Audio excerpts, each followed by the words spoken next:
Oh, hello. Welcome to Solar Plexus. This is one of my favorites because it's the one that I feel like almost everyone that I see, that I deal with, has solar plexus stuff going on. So I'm going to give everybody just a second to pop in. Let's see. Get all my stuff set up here while we're letting Facebook connect and do its thing. And then we'll officially get started once it's about 30 more seconds just to make sure we're connected. So as soon as you pop on, say hello. Let me know that I can be seen and be heard. And we will get a rolling here. I know it takes a moment for Facebook to come around and say, hey, Audrey's on, it's class time. And it is, it's class time.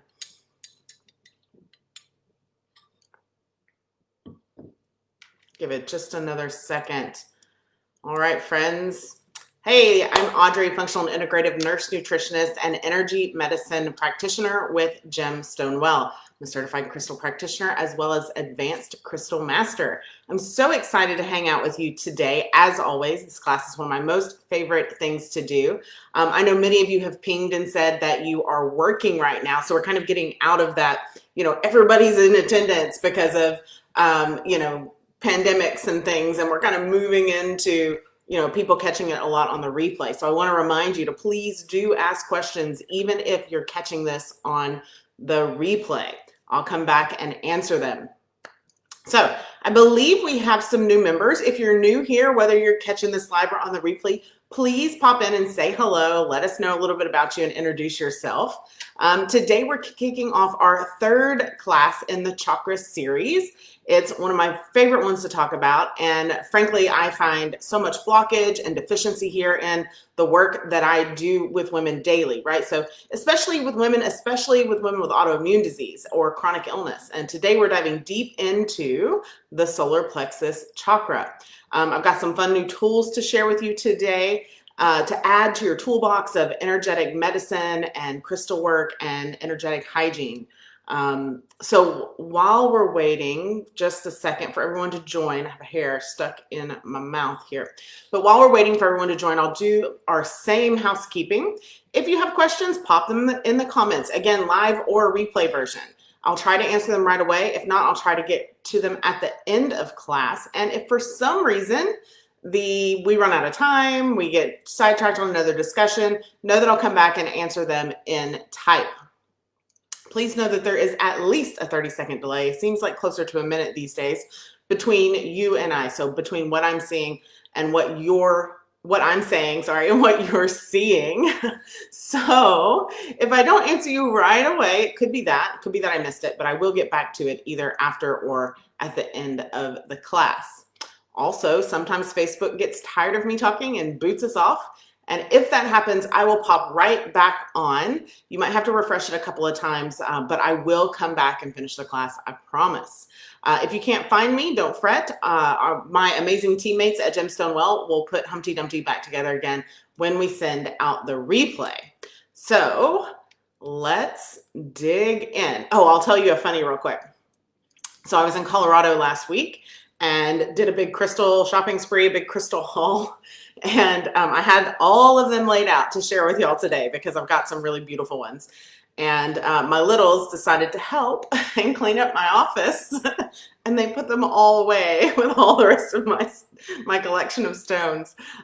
So we'll have to come back around. Maybe I'll do an extra video here in the group. So y'all let me know either in the feed or in these comments here if that's something that y'all are interested in, if you want me to share some of the specimens that I picked up while in Colorado last week. Okay, quick review of the chakras. We're going to start all of the chakra classes out like this, just in case this is the first one that you're catching, right? I don't want you to be, completely out of sorts. And it's just good. It's good for me to say it again. It's good for you to hear it again. If your goal is to become proficient in using crystals, using the earth's gifts to you in healing yourself and maybe even others. So a chakra is one of the body's 3 subtle energy systems: physical, emotional, and mental or energetic, right? A subtle energy system isn't physical. It's not physical. It's metaphysical or beyond the physical, right? It means that you can't generally access it with your standard 5 senses, okay? Although we do have technology now that kind of bridges the gap. There are scans that you can do of the energy field, some that are used in conventional Newtonian medicine and some that are not used in that but can be adapted for this purpose. But we now have the technology that allows us to see an energy field via these scans. So when I'm trying to explain subtle energy versus physical energy, so chakra energy versus physical energy, remember I like to think of it as a cloud versus clay. Subtle energy is the cloud. It's real. You can feel it. You know it's there, but you can't grasp it and pick it up, right? You can move it, you can change it, but you can't grasp it, pick it up, and take it with you, for example. Physical energy, I don't have anything. I'll use the lid to my elixir go bottle. Physical energy is like clay. You can pick it up and move it. You can put it in your pocket and take it with you, right? Recall that the chakra system is a way that that subtle energy, those clouds, organize into gateways. And it's for our use and nature's use, really, to access those deeper energetic layers. It's a gateway where our human suits convert physical energy into subtle energy and subtle energy into physical energy. That happens through those chakra gateways. Also note that although there's been plenty of cultural appropriation of the chakra system from Hindu and Indian culture, there is some version of a chakra system in every indigenous group, whether it's European or African or Native American indigenous cultures as well. So we're going to focus again on the Sanskrit or Hindu versions because it's the most widely referenced. And as I've mentioned in previous chakra classes, I really think that's because of, and I haven't researched this to prove it, so take this with a grain of salt. In my experience leads me to believe that that's because of the prevalence of yoga in the United States. So today, as I mentioned, we're talking about the solar plexus chakra. It is the seat of personal power, burning bright, bright yellow, like the burning sun. In fact, a lot of times the solar plexus chakra is depicted as a sun.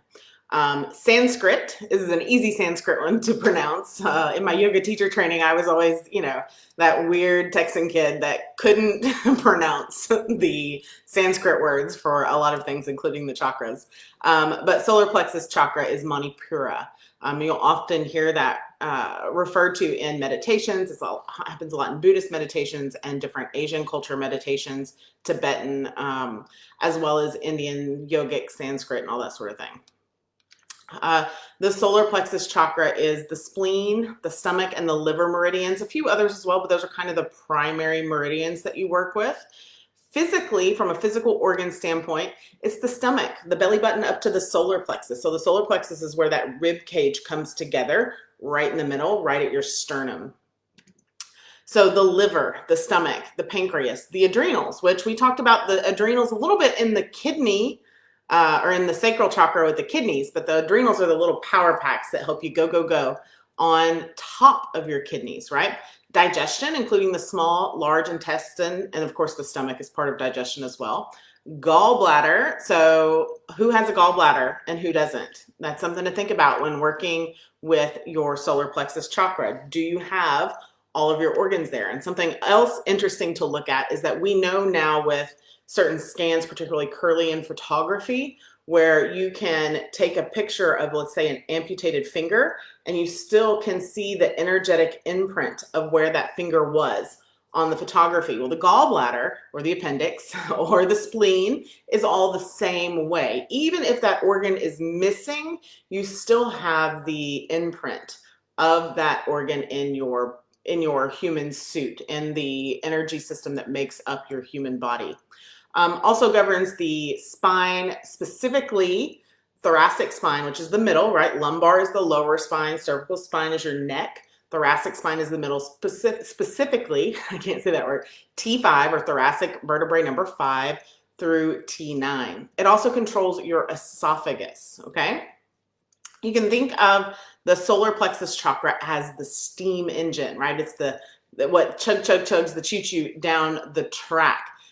It's literally where your body takes physical food and converts it into energy, into cells, into your human suit. It's the pathway, both in the energetic sense of the word and the chakral sense of the word, as well as the pathway in the physical sense of the word. It's how things go from the outside of the body to the inside of the body. It's through that solar plexus chakra and the organs that it governs. It correlates with something called the gastric nerve plexus, which is a bundle of nerves and a bundle of veins that live kind of right around the belly button, a little bit above the belly button, really. And it's really easily accessible through the belly button physically. And if you recall, I mentioned that all the chakras are associated with some kind of endocrine or hormone, neurotransmitter, and neurological function, right? This, for the solar plexus chakra, is that gastric plexus. Its function emotionally, energetically is willpower, personal boundaries, assertiveness, self-esteem, and then emotionally things like laughter, joy, and anger. Like I said, it's one, solar plexus chakra is by far, solar plexus and throat are by far my, chakras that stay out of balance the most. I'm terrible with boundaries, even though I work on it a lot. If you ask me to do something, I'll probably say yes, whether I want to or not, whether I have time or not, all of those things. So if those are things that resonate with you, then it's probably a solar plexus chakra that you need to work on. The third chakra neurologically works with the parietal and occipital and temporal lobes of the brain. Those kind of work together to control the limbic system. And it helps you to deal with touch, pressure, and pain. Some aspects of vision, not so much, but some aspects of vision, more like your perception of what you see, both physically and energetically. The energetic perception, kind of like that gut feeling, would be an energetic perception. Memory, or selective memory, is governed by the solar plexus chakra. And the solar plexus chakra also plays a big role in your sense of time and space. And because of that time and space, that's kind of where the action aspect of the solar plexus comes from.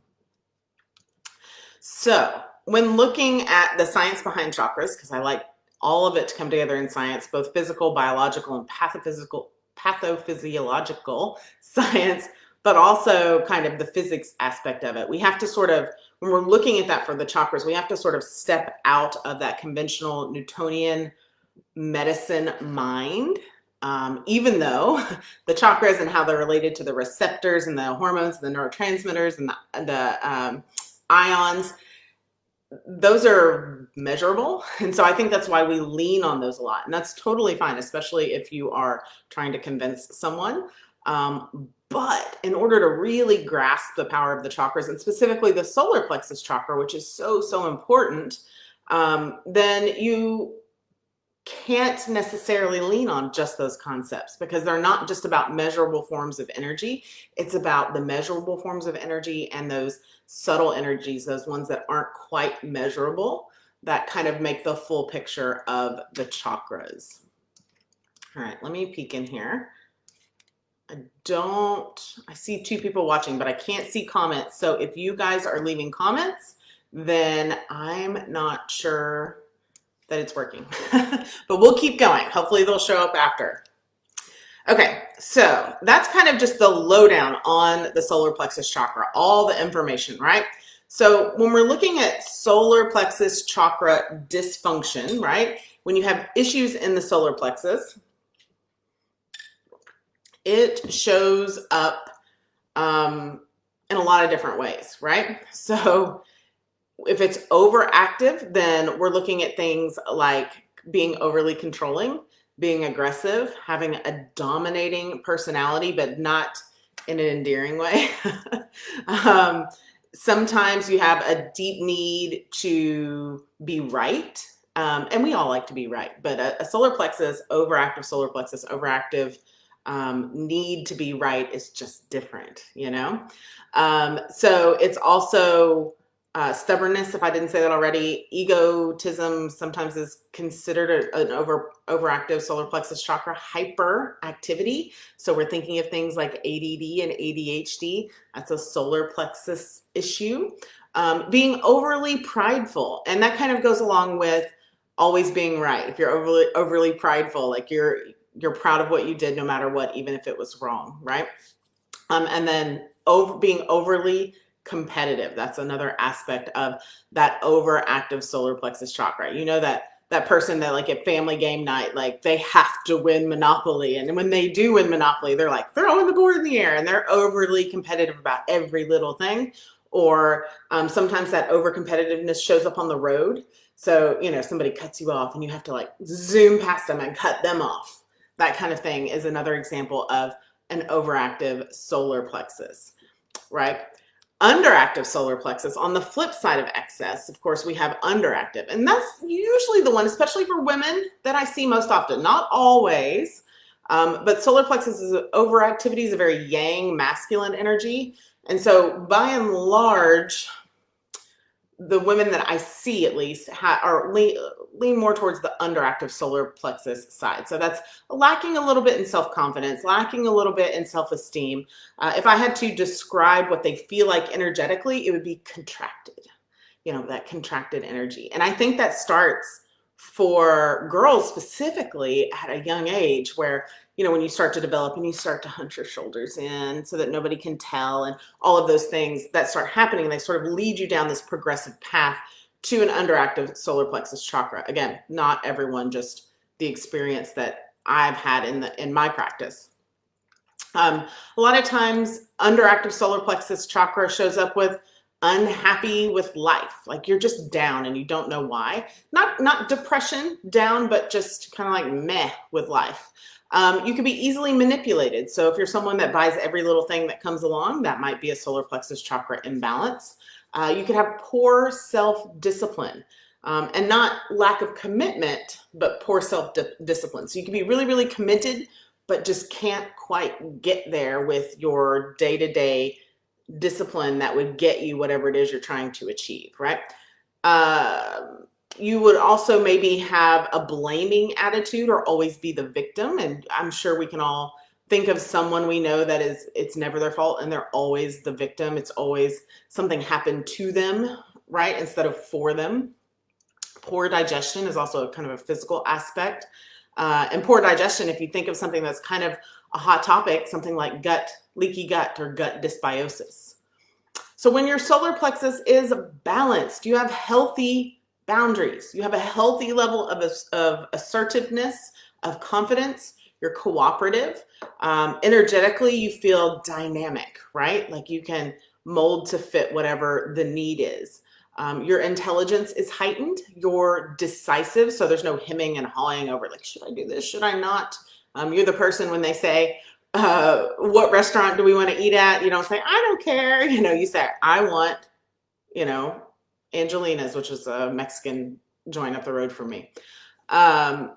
You are able to focus mentally. So that's one thing. When you get that solar plexus chakra in line, that foggy brain goes away because you're able to mentally focus. You have a healthy digestive system. Not to talk about gross stuff, but in my practice, I would describe that as pooping at least 3 times a day. And when you have a healthy digestive system, a healthy solar plexus chakra inside, then that is literally visible on the outside through your 5 senses. And if you're someone who can see energy through those extra 6th and 7th and 8th senses as well, but overall good physical health and healthy relationships, and not just with people, but just healthy relationship with the greater world. Physically, any of these aspects, we're looking at the solar plexus. It is the seat of the physical expression of your human suit. So almost everything that goes wrong, is particularly chronic health issues, particularly autoimmune disease, almost everything that goes wrong with your human suit can be traced back to the solar plexus chakra and probably one other chakra, but usually there is some aspect of that solar plexus chakra involved as well. So let's talk about sparklies, crystals for the solar plexus. So There are lots of ways to look for crystals for anything you wish. Some of the ones that we've talked about in this progression of classes, not just in the chakra class, but in all the classes in the Crystal Club, is that you can use the mineral content, you can use color or chromotherapy, or you can use a book to look it up, so references, or you can use your intuition. None are wrong, all are perfect. Intuition is probably the best method if you can train yourself to tune into that. But any of those methods work just beautifully, okay? So when we're looking at mineral, well, let's start with color because that's the easiest one. Color for the solar plexus chakra, can you guess if it's the sunshine? It's yellow. So think of all yellow stones for the solar plexus chakra. I mean, any stone with yellow in it is going to resonate at some energetic frequency, even if, here's that intuition part, even if you don't know why it is, why that stone is like speaking to you in in very literal terms, that's the one that you need, right? If it's got yellow in it, there's something going on in that solar plexus chakra. The second way, or another way, it's not in any particular order, is the mineral content. So the mineral for the solar plexus chakra is iron, which is kind of interesting, right? But it is associated with the solar plexus chakra. And so it's kind of interesting. You could either look at crystals with iron in them, like tiger's eye, or hematite, which I've shown you guys a whole bunch of times, or pyrite. And this is a natural pyrite cube. It grew this way, which makes it one of my favorite specimens. Any of those have iron in them.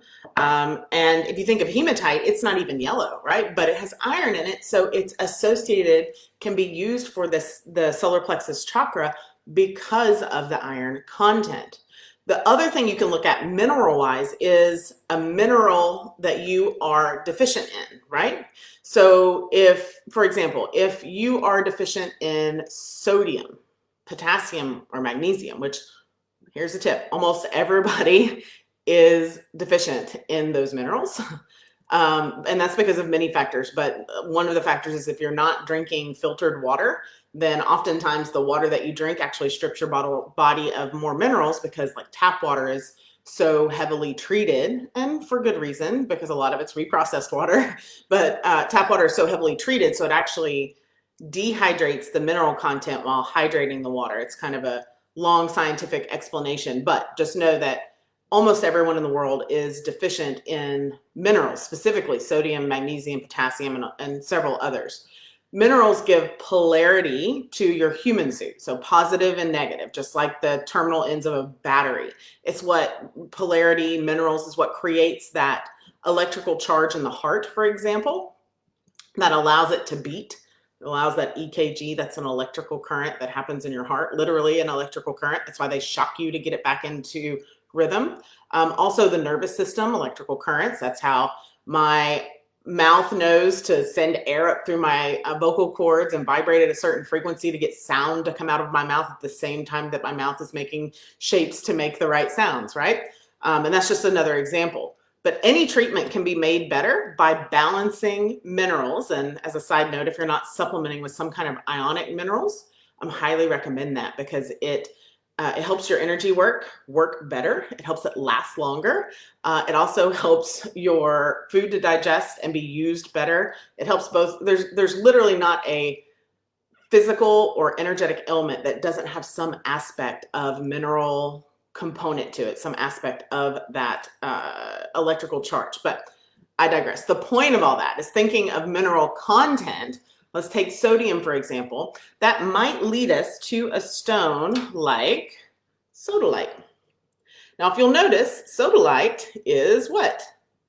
It is blue and it is white. It is not yellow, is it?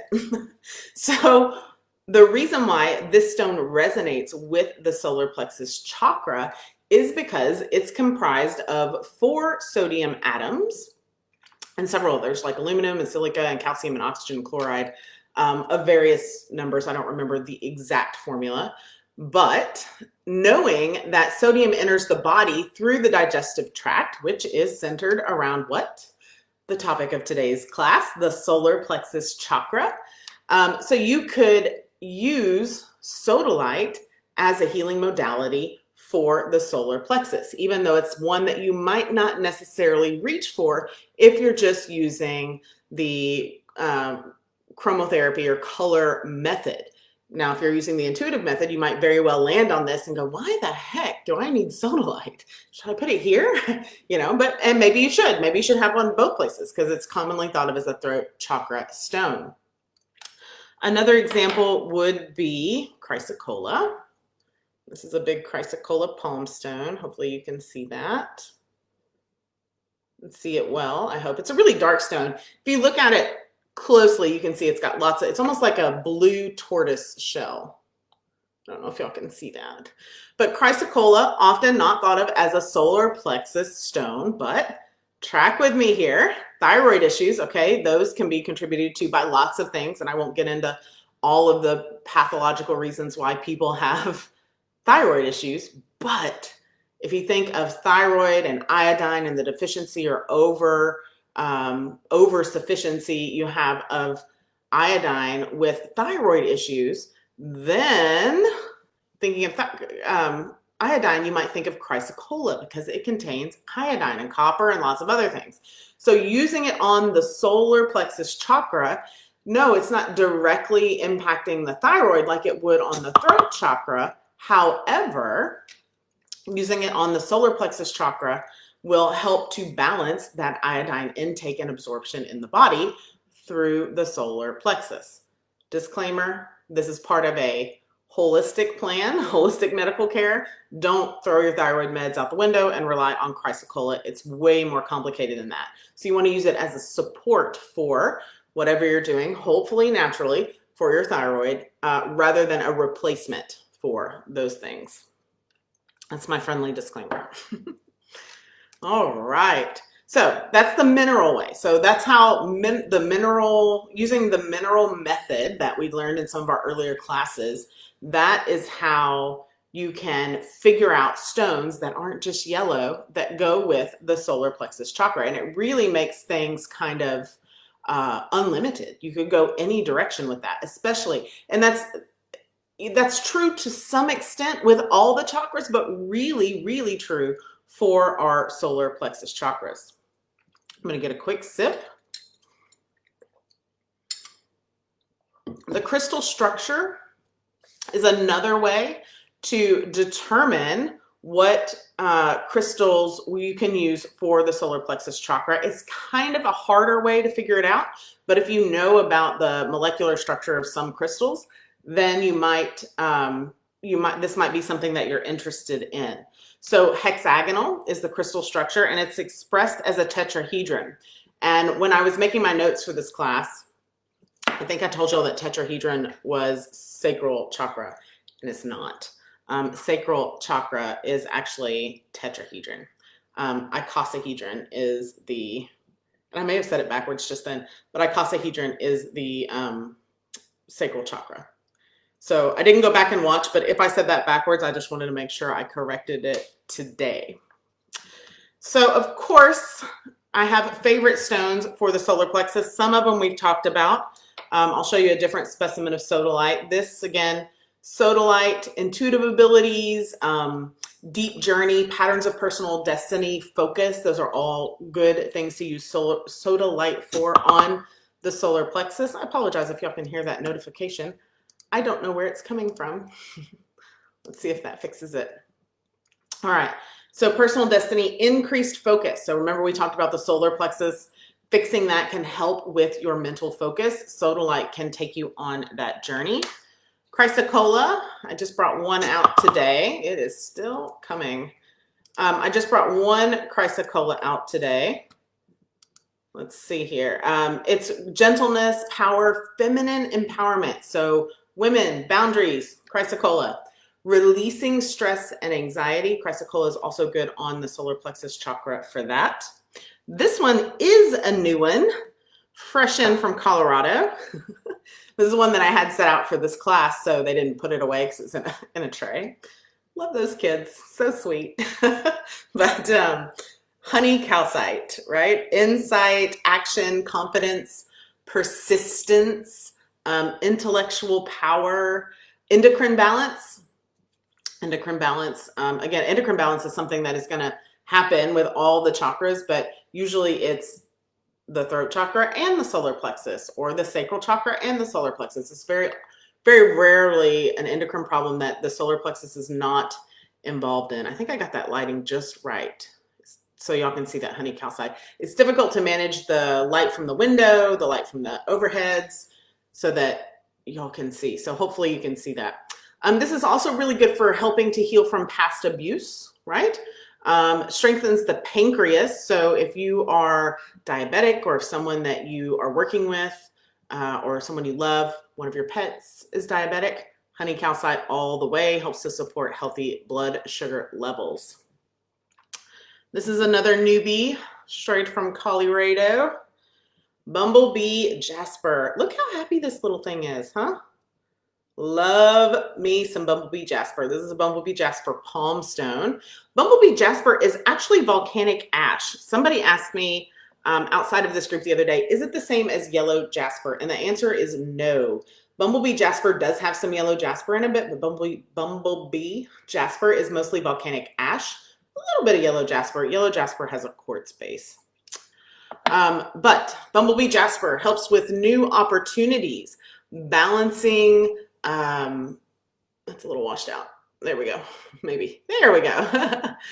Balancing your self-esteem, helping you to make decisions without relying on emotions, and finding new opportunities, if I didn't say that already.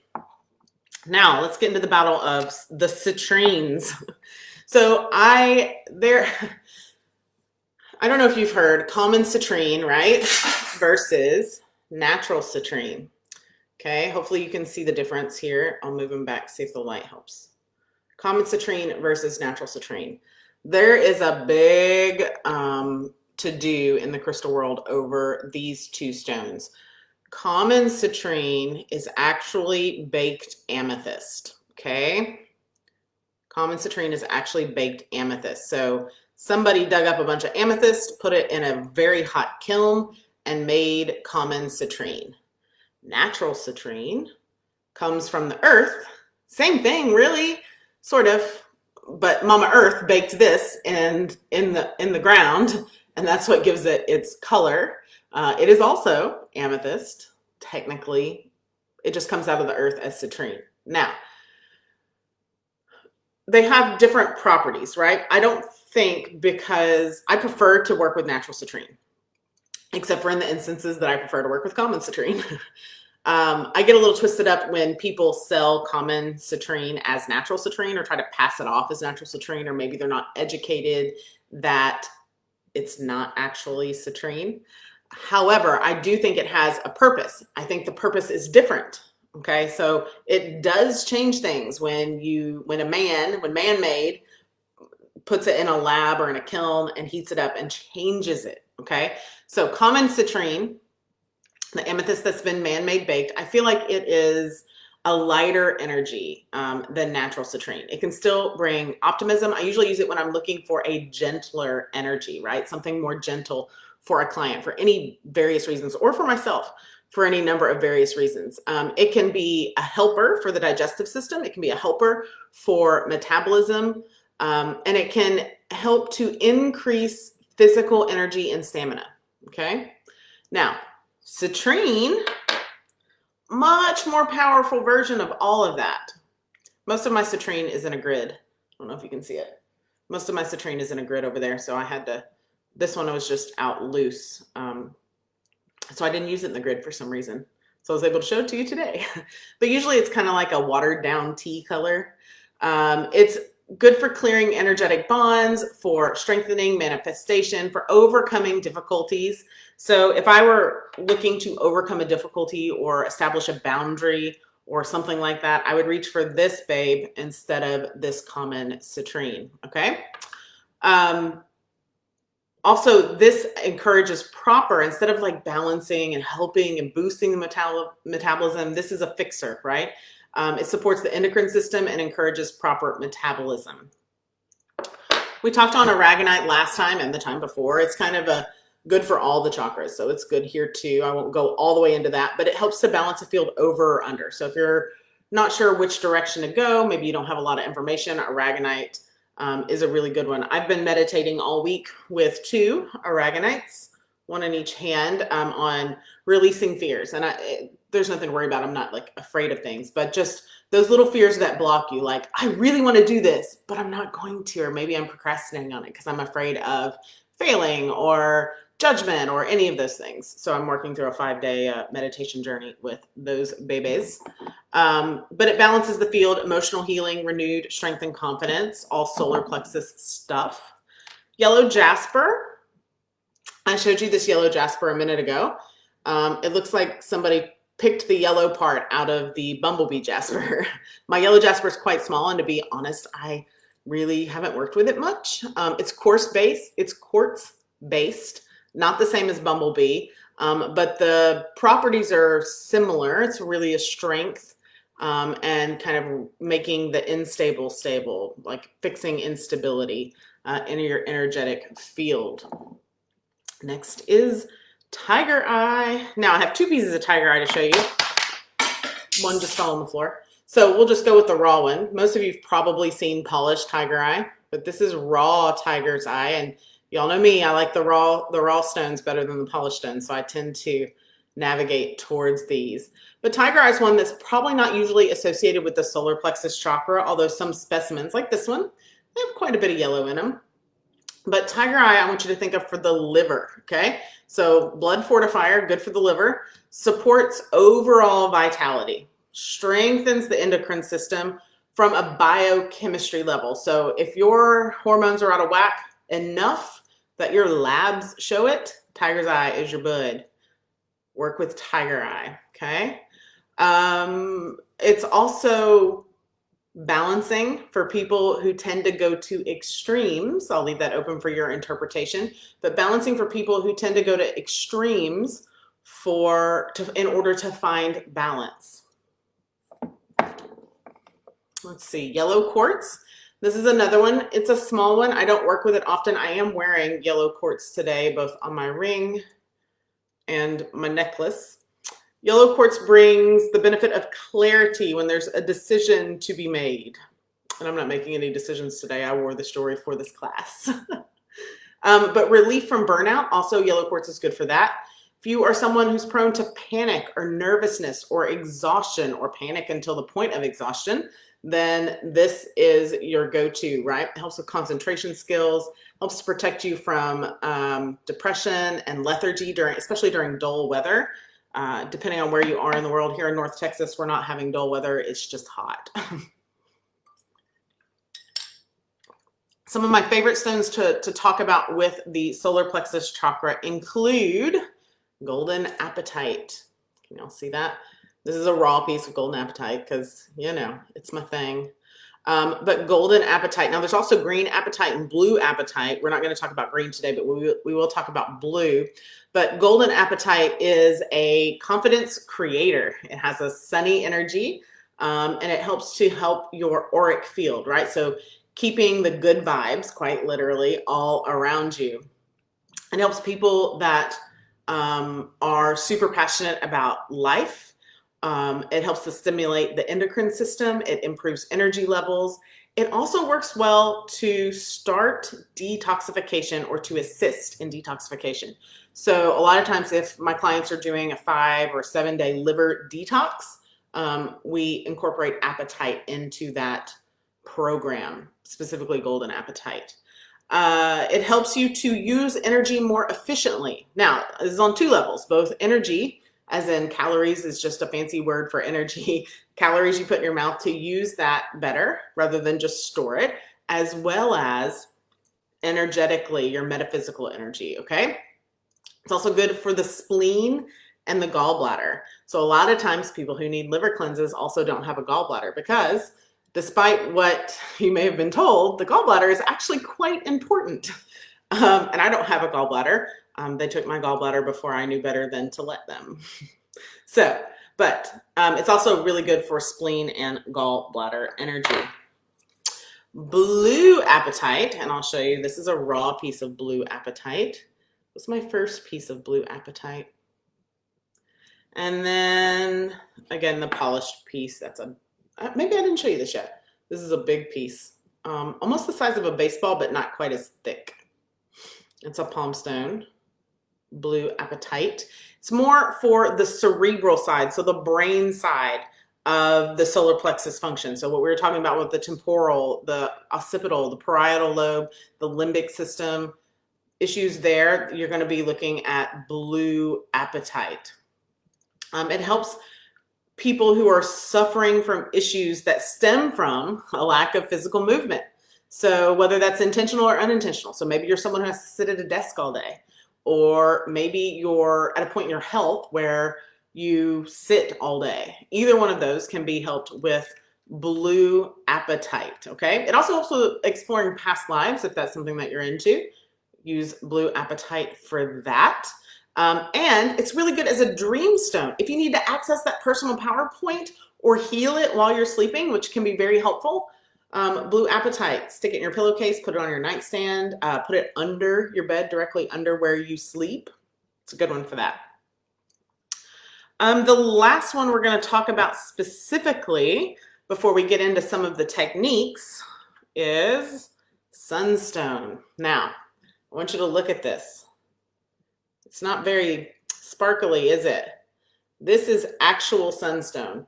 What you typically see in a store is fake. So the sunstone that is white and it's got like coppery looking glitter, that's man-made in the lab. Wah wah, no fun. But this is actual sunstone. It's really good for leadership strength. It's more of a male energy, more of the yang, stimulates the emotional body, can help shift anger and judgment to joy. It's also good for metabolism and vitality.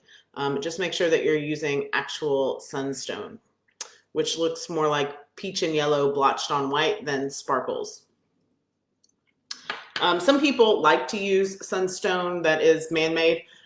It doesn't resonate with me, but if it resonates for you, like I said, intuition is always the best guide. A few other things to mention before we jump into some techniques for your toolbox, and we're running a little short on time,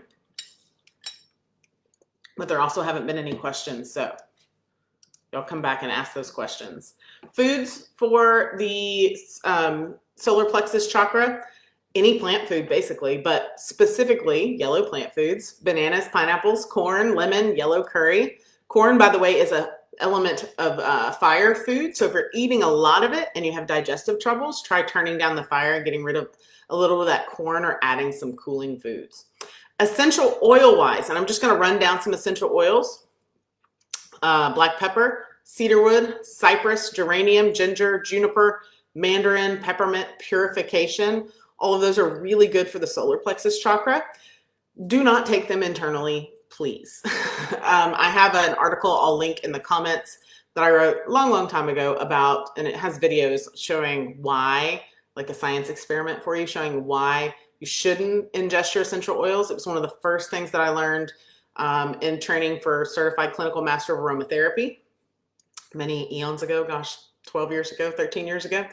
And the best way, it's just not the best way to support your solar plexus or your human suit for that matter with essential oils. What I would recommend you do instead, specifically for the solar plexus chakra, and we can talk about any of the other methods. If you just ask the question, I'm happy to answer. But for the solar plexus chakra, I encourage you, are you ready? To drop it in your belly button or on the skin between your belly button and your solar plexus. That gastric plexus there, the same thing that provided nutrition between you and your mom when you were in the womb, is very active. And it takes, as we know, 26 seconds for an essential oil to get into the bloodstream when it's put topically, when it's put on the skin. Aromatically, it has a very speedy absorption rate as well. However, for this instance, for the solar plexus, I want you to just drop it on your belly. Drop it in your belly button. Use a carrier oil if it's something spicy and it might sting your skin. Grapeseed oil is the best carrier for that. Fractionated coconut oil often is blocked. It's kind of too big to get in the skin. But it does have its uses, just not for this purpose. The other thing you can do, if you can reach it, you can go to the point on your back where your belly button is. It's called the Ming Men point. It's a point on your spine, and it works the same way. You can drop those essential oils for whatever purpose you're after right on that spot. If you can reach it, if you can reach it with a roller, or if somebody else can reach it for you, that's a really great way to use an essential oil to release a block or to balance something with that solar plexus chakra. Energy work wise, and as I always tell you, the energy work can be amped up. So crystals are amazing, right? I encourage you to use them as much as you can. However, what I don't want, and I've said this before, what I don't want you to do is like, man, I'd really like to use that trick to reduce my anxiety that Audrey mentioned, but shoot, I don't have a lepidolite, or I don't have any crystals. Your hands, you're made of silica. All of your cells have silica in it, which is quartz crystal. So you are a walking crystal. Mother is a walking crystal. You don't necessarily need them to do these techniques, although they enhance it. They bring it to the next level. So stomach meridian, as I mentioned, stomach is tied with the solar plexus chakra. So stomach meridian is tapping right under your eyes. And you can just tap that and breathe in. Big, deep breaths. And when you breathe in, this is something, it always fascinates me. I feel like I've always known to breathe this way, but so many people don't breathe fully. So when you breathe in, your belly should go out. So you breathe in. When you push your belly out, you're not literally filling that lower abdomen with air, but when you push your belly out, you're dropping the diaphragm and allowing the lungs to expand. Think of your lungs like when you blow the New Year's whistles and it unrolls, right? Your lungs kind of do the same thing. They expand when you give them the opportunity. So when you inhale, push your belly out and allow your lungs to fill up all the way. And then exhale, pull the belly in, use that diaphragm, use those muscles to squeeze all the air out. And you can do that while you're tapping the stomach meridian. And the stomach meridian will help to ease upset stomach. It'll help to balance the solar plexus chakra. It will help to ground your energy. The next one is the spleen meridian. And my kids and I call it the chicken meridian because you do like this, right on the, kind of like right on your bra line. And so I always tell them, okay, chicken tap. So you tap the sides right there. That's your spleen. So it also serves to balance your energy, detoxify your blood, help to shore up that immune system. The liver meridian is another place you can tap to help to balance that solar plexus chakra, balance any energetic things in your field. And it's just the rib underneath your breast line, okay? Men or women, just the rib underneath the breast line. You can tap it or you can massage it. I prefer to massage. If any of these points hurt, if you're like, ouch, or you're doing the chicken tap and you're like, ouch, then that's a sign that they need some work. That's a sign that maybe you need to reach for the next step or at least continue doing the tapping and meridian massages. Small intestine, almost everyone has a small intestine issue, friends. So that follows the last rib. So just as your ribs go up under the solar plexus, you kind of curl your hands up under there and massage around it. I bet almost all of us feel a little pain when we do that, right? You can also tap there as well.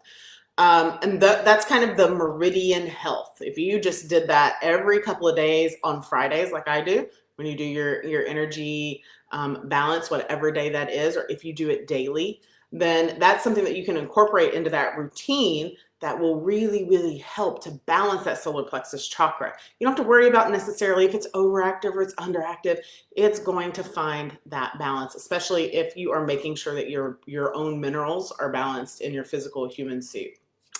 The last one I want to show you, or second to last, I may have shown you this one before. It's called the belt flow. So what happens a lot of times is our solar plexus chakra, it is so prominent that it goes out of balance either direction that it's often a block, right? So we know that the chakras not only project energy back and forth, so out our fronts and out our backs, but also up and down. That energy has to run up and down.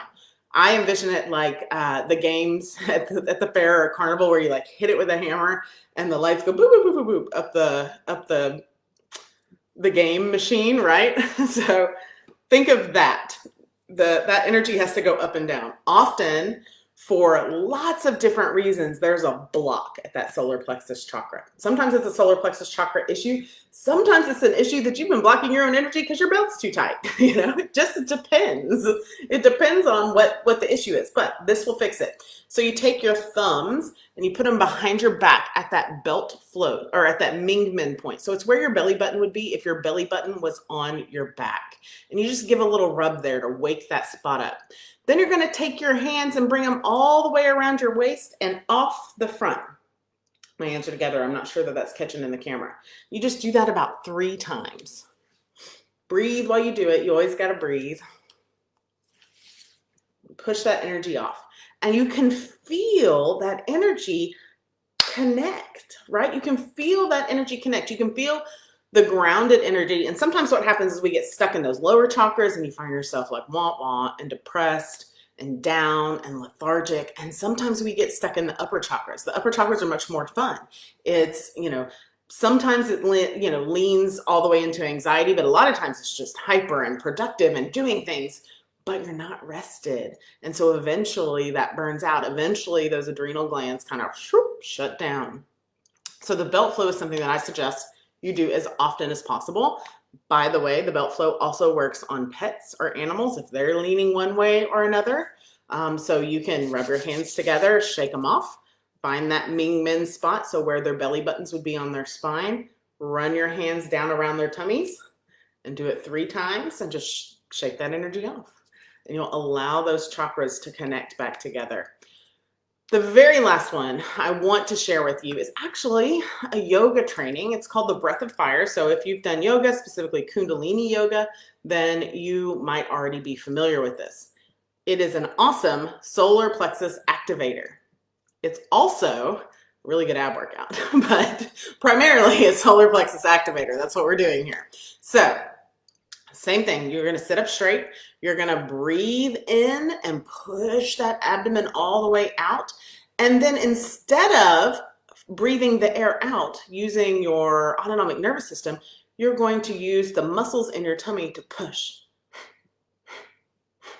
I don't know if you can hear that, but I'm flexing my tummy muscles and forcing the air out of my nose, kind of making sure it runs up the back of my throat through the nasopharyngeal passage and out my nostrils. So you want to do that for 15, 30 seconds, work your way all the way up to 1, 2, 3 minutes. And it's something you can do anywhere. It might be kind of weird if you share an office with people, but at this point, everyone's 6 feet apart anyways, right? So they might not be able to hear you, but it's a really good pump up, especially for underactive solar plexus people. A lot of people that I work with, and even myself back when in-person speaking gigs were a thing, you do that before you get on stage in order to build that confidence to be able to go out and talk to a huge audience. So Breath of Fire is something I definitely encourage you to try. So I still don't see any comments. I don't know if that's a Facebook thing or if something has happened. So please do check out all the information. I will make sure I check for comments, and we will keep moving forward. Next week, we're going to talk about the heart chakra. The heart chakra is the seat of not just love, but also receiving abundance. So the solar plexus manifests abundance. The heart chakra brings it in. It's one of my favorite to talk about. I feel like I've said that about all of them. They all serve such an important purpose. But the heart chakra, especially if you're a business owner, especially if you're struggling with your job or your work or income or relationship, then heart chakra is where we are going to fix that stuff. So again, if you have any questions, please do let me know. Thank you for tuning in and watching. Be well.